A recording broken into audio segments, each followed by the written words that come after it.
গত সপ্তাহে সাদা পোশাকের ক্রিকেটকে বিদায় বলে দেন রোহিত শর্মা। তারও আগে সেই পথে হাঁটার ইঙ্গিত দেন বিরাট কোহলি।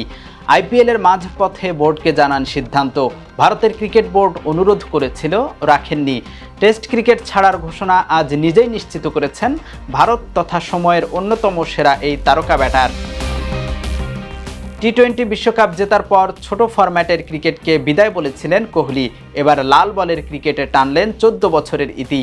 ইনস্টাগ্রামে কোহলি লিখেছেন, টেস্ট ক্রিকেটের ব্যাগি গ্রিন ক্যাপটি পরেছি, তাও 14 বছর হয়েছে। সত্যি বলতে কখনো ভাবিনি এই ফরম্যাটের যাত্রা আমাকে এতদূর নিয়ে যাবে। এটি আমাকে পরীক্ষা করেছে, গড়েছে এবং এমন কিছু শিক্ষা দিয়েছে যা সারা জীবন বহন করব। কোহলি লিখেছেন, এই ফরম্যাট ছেড়ে দেওয়া আমার জন্য সহজ কিছু ছিল না, কিন্তু এটাই সঠিক সময়। আমার সর্বোচ্চ দেওয়ার চেষ্টা করেছি এবং অনেক কিছু পেয়েছিও, যা কখনো আশা করিনি। পেছনে ফিরে যখনই আমার টেস্ট ক্যারিয়ার দেখব, মুখে হাসি থাকবে। অস্ট্রেলিয়া সফরে টেস্ট থেকে সরে যাওয়ার কথা ভাবছিলেন কোহলি। একাধিকবার সতীর্থদের ইঙ্গিতও দিয়েছিলেন। আইপিএলের মাঝে একই বার্তা দিয়েছেন বোর্ডকে।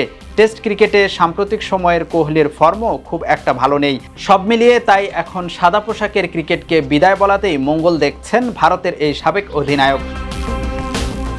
একই সময়ে দলের দুজন গুরুত্বপূর্ণ ক্রিকেটারের টেস্ট ছাড়ার সিদ্ধান্তে কিছুটা বিচলিত হয়ে পড়েছে বিসিসিআই। তাই কোহলিকে আরও একবার ভেবে দেখার অনুরোধ করেছিল, তবে কোহলি সেই অনুরোধ আমলে নেয়নি। সাদা পোশাকের ক্রিকেটকে বিদায়ই বলে দিলেন কিং কোহলি। ইএফটি ফার্স্টের সাথে ট্রেড করুন যে কোনো জায়গা থেকে।